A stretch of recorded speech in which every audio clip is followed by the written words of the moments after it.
Shalom, selamat sore. Pada sore hari ini menjelang berbuka Sabat, saya akan menemani kita dengan sebuah renungan singkat. Dan saya harap ini bisa menjadi satu kekuatan, menjadi satu motivasi bagi kita, karena pastinya banyak di antara kita juga yang pernah mengalaminya.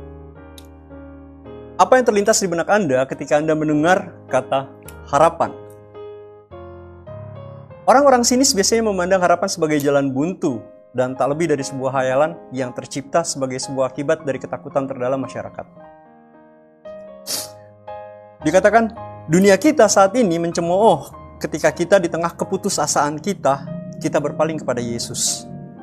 Bagi mereka, kita ini tertipu atau berhalusinasi. Harapan tidak akan pernah berhasil.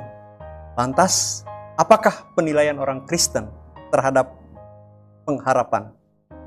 Ada satu kisah yang ingin saya bagikan yang terdapat di dalam Markus 2 ayat 1-12. Mungkin bagi Anda yang memiliki Alkitab, boleh sama-sama kita buka bersama-sama dengan saya. Judul perikopnya, Orang Lumpuh yang Disembuhkan. Kita tahu ceritanya tentang orang lumpuh ini, bagaimana ia dibopong oleh sahabat-sahabatnya dan diturunkan. Kisah penyembuhan orang lumpuh menyoroti kebenaran Alkitab yang berharga tentang harapan. Penuh dengan pengharapan, penuh dengan drama dan inspirasi. Di Markus pasal 2 ini, tersiar kabar bahwa Yesus ada di rumah Petrus, rumah Yesus di Kapernaum. Namun ada seorang pria lumpuh yang tidak disebutkan namanya oleh Alkitab, yang tidak memiliki kemampuan untuk datang padanya. Tetapi keempat teman pria tersebut mengetahui dilemanya dan mereka turun tangan untuk membantunya. Lukas pasal 5 ayatnya yang ke-20 mengatakan, Yesus melihat iman mereka. Lantas apa yang menyebabkan Yesus memberikan perhatian khusus terhadap iman mereka? Dan inilah yang akan menjadi judul dari renungan kita pada sore hari ini. Iman yang menarik perhatian Yesus. Apa yang menarik Yesus terhadap iman mereka? Apakah dengan kegiatan kita ke gereja? Apakah dengan kita setiap hari ke gereja membawa Alkitab? Apakah dengan baju yang kita gunakan yang bertuliskan ayat-ayat Alkitab? Apakah dengan hal-hal kebaikan yang kita lakukan kepada orang lain? Apakah seperti itu? Ada beberapa pelajaran yang bisa kita ambil dari pengharapan orang-orang ini. Dan pada sore hari ini, saya ingin berbagi kepada Anda. Sebenarnya sih ada banyak ya, tapi saya hanya akan bagikan satu kualitas yang membentuk jenis iman ini menarik perhatian Tuhan. Iman yang memulai. Markus 2 ayatnya yang kedua dan ketiga saya bacakan. Maka datanglah orang-orang berkerumun sehingga tidak ada lagi tempat, bahkan di muka pintu pun tidak, sementara ia memberitakan firman kepada mereka. Ayat 3. Ada orang-orang datang membawa kepadanya seorang lumpuh yang digotong oleh 4 orang. Jadi, kalau kita lihat di situ, ada kerumunan besar yang terdiri dari 3 kelompok. Yang pertama, masyarakat biasa. Yang kedua, pemimpin-pemimpin Yahudi. Dan kelompok yang ketiga adalah Yesus dan murid-muridnya. Dalam Lukas ayatnya yang ke-17, Alkitab katakan, Lukas 5 ayat 17. Pada suatu hari ketika Yesus belajar, ada beberapa orang Farisi dan ahli Taurat duduk mendengarkannya. Mereka datang dari semua desa di Galilea dan Yudea dan dari Yerusalem. Kuasa Tuhan menyertai dia sehingga ia dapat menyembuhkan orang sakit. Luar biasa ya. Kuasa Tuhan menyertai Yesus untuk menyembuhkan mereka. Tidak ada bukti mengenai kekuatan untuk menyembuhkan ini sampai orang lumpuh ini bergabung dengan kerumunan. Mengapa tidak ada bukti kesembuhan pada saat itu? Asumsikan pada saat itu di Kapernaum ada banyak orang sakit yang mempunyai keluarga dan teman-teman. Tetapi sayangnya mungkin pada saat itu tidak ada satupun dari mereka yang mau mengambil inisiatif untuk membawa keluarganya yang sedang sakit atau sahabatnya yang sedang sakit untuk datang kepada Yesus. Kenapa? Mungkin mereka hanya mendengar. Yang kurang di sini sebetulnya apa? Iman. Kurangnya iman mereka.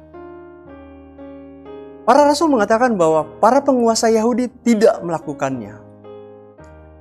Nyonya White katakan dalam Desire of Ages halaman 196, mengenali kehadiran kekuatan untuk menyembuhkan itu, mereka kurang di situ. Mereka tidak merasakan keinginan itu.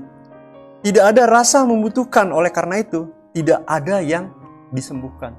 Jadi dalam diri mereka itu tidak ada keinginan untuk datang kepada Tuhan pada saat itu. Sayang sekali ya, padahal Sang Penyembuh ada di tengah-tengah mereka pada saat itu. Dan di tahap yang selanjutnya, ada kelompok keempat yang bergabung dengan kerumunan, yang pada awalnya kelompok ini tidak ada di antara kerumunan pada saat itu. Ini adalah kelompok yang sangat kecil dengan keyakinan yang berbeda. Markus 2 ayat 3 tadi katakan, orang-orang datang membawa kepadanya seorang lumpuh yang digotong oleh 4 orang. 4 orang sahabat yang membawa temannya yang sakit kepada Yesus. Di saat sebagian orang hanya mampu berbicara, tetapi apa? Tetapi teman-temannya justru apa? Menjalankan apa yang mereka katakan. Mungkin orang lain hanya simpati. Kasihan ya, sakit ya dia tapi nggak bisa dibawa ke dokter. Kasihan ya, orang ini lumpuh loh. Padahal Yesus ada, tapi nggak ada yang mau bawa ya. Tapi teman-temannya katakan, kasihan ya, gimana kalau kita bawa? Akta non verba. Mereka menyatakan, mereka melakukan apa yang mereka katakan. Jadi, kata-kata, tindakan, bukan hanya kata-kata. Akta non verba. Iman mereka memiliki kaki. Yakobus 2 ayat 17 katakan demikian. Saya bacakan. Dalam Yakobus pasalnya yang kedua, ayatnya yang ke-17, Alkitab katakan, demikian juga halnya dengan iman. Jika iman itu tidak disertai perbuatan, maka iman itu pada hakikatnya adalah mati. Luar biasa ya. Siapapun bisa percaya kepada Tuhan. Bahkan setan pun percaya dan gemetar. Siapapun bisa mengaku mempunyai harapan. Harapan itu akan tetap mati sampai harapan itu dijalankan. Sampai kita mengambil inisiatif. Sampai ia berjalan hingga ia melakukannya. Hingga ia bertindak. Iman adalah sebuah kata untuk melakukan. Kata kerja itu adalah tindakan. Yesus memanggil kita untuk bertindak. Dia berkata kepada kita, marilah kepadaku. Tebarkanlah jaringmu. Pilihlah pada hari ini. Ikutilah aku. Karena itu apa? Pergilah. Mari kita sama-sama berdoa. Bapa kami yang bersemayam dalam kerajaan surga, pada sore hari ini Tuhan, kami berterima kasih untuk pelajaran yang begitu menguatkan kami tentang keimanan kami Tuhan. Iman yang harus disertai dengan tindakan. Biarlah kiranya keimanan kami Tuhan bukan hanya iman yang berjalan di tempat, tetapi iman yang bisa kami hidupkan dalam kehidupan kami sehari-hari Tuhan. Dan bisa berbuah dan menjadi satu contoh dan teladan bagi orang-orang yang ada di sekitar kami Tuhan. Besertalah dengan kami sepanjang hari Sabat yang akan datang ini Tuhan. Biarlah kiranya berkat Sabat boleh menjadi bagian kami Tuhan. Di dalam nama anak Yesus Kristus, kami berdoa dan mengucap syukur. Amin. Jangan lupa, besok kita akan bergereja di gereja kita masing-masing. Bagi sahabat-sahabat EHM yang rindu untuk bergabung bersama kami mengundang untuk bergabung di Jalan Pemuda nomor 47C Depok. Demikianlah pekabaran firman Tuhan yang boleh kami sampaikan pada sore hari ini. Tuhan Yesus memberkati kita semua.